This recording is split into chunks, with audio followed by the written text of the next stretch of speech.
It's been almost 2 months since our last video suggesting the issues with the competitive MMR system. Across both the Korean and English versions, the video accrued roughly 150k views, which isn't as high as some of our other videos, but that's okay. And Blizzard has made a ton of changes to the competitive and matchmaking system in the last 2 months. They're seriously on the grind for real. So then that begs the question, is Overwatch competitive safe? We'll talk about what changes have been made to the competitive system and what problems still persist in the game. So let's cover each point from our previous video and how things have changed for the better. The first issue of the competitive system we suggested was about the rank distribution. In the beginning of Overwatch 1, the rank distribution was a log normal distribution, where the left side of the curve had a higher population than the right, based on the data provided by Blizzard in 2018. And to confirm the continuation of this distribution, we reviewed the scraped data by Esports Tales, but what we ended up finding was that as the time went on, the curve slowly shifted to the right, forming a normalized bell curve with players primarily concentrated around gold and plat. 2 weeks after we released our video, Blizzard officially stated that the MMR and rank distribution was noticeably shifted left, meaning that more players were in the bottom half of the curve, completely debunking our suspicions on the Overwatch 2 rank distribution. So then, what about the problems we suggested about the normalized MMR curve? Based on the Overwatch 2 quick play and MMR distribution, we predicted the relative MMR and rank distributions of competitive,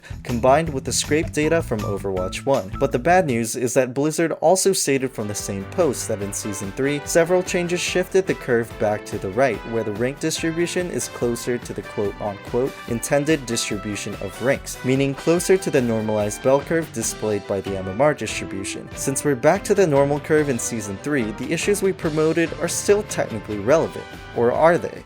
First is that the normalized distribution creates an issue for both low and high rank players, but looking at the gameplay experience in Season 3, despite the normalized curve, I'm now in the camp of who even cares? When the game is relatively well balanced like now, it's been feeling pretty rewarding, regardless of whatever is going on with the distribution. Although I can only speak for myself, but at this point, I don't think people feel the same level of frustration as before anyway, so perhaps the point is kind of mute. Second is that we need to add additional ranks to the top and bottom of the curve to stretch the ranks out, making the ranks more competitive. But this issue has partially been resolved by the adjustments made, preparing the ranked system for the removal of the SR decay. If we take a look at the current top 500 leaderboard, we can see that every top 500 player is ranked GM1, meaning GM1 has in a sense been split at the highest end to represent the top 500 player base, whereas before, top 500 consisted of an entire spectrum of players ranging from GM1 all the way down to GM5. So along with the rank inflation,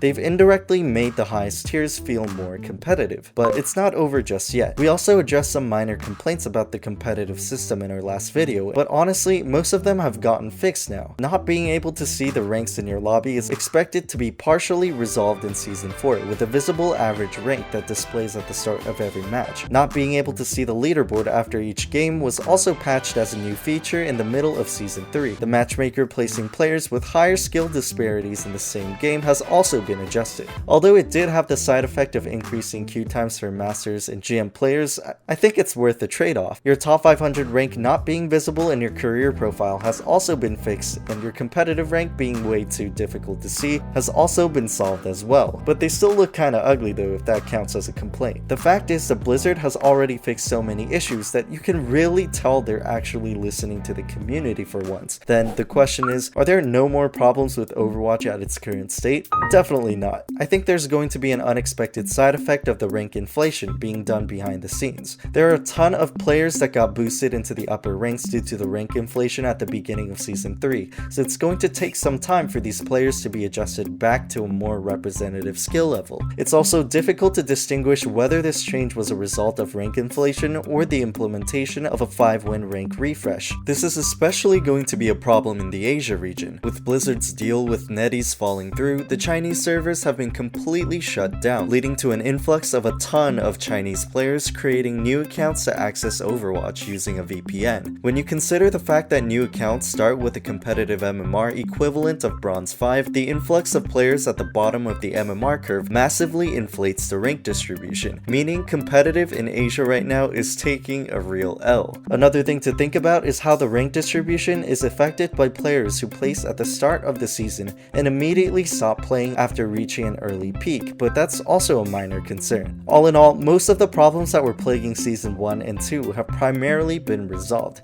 and it's astonishing how quickly Blizzard has made these changes in comparison to Overwatch 1, so in Keller, we trust.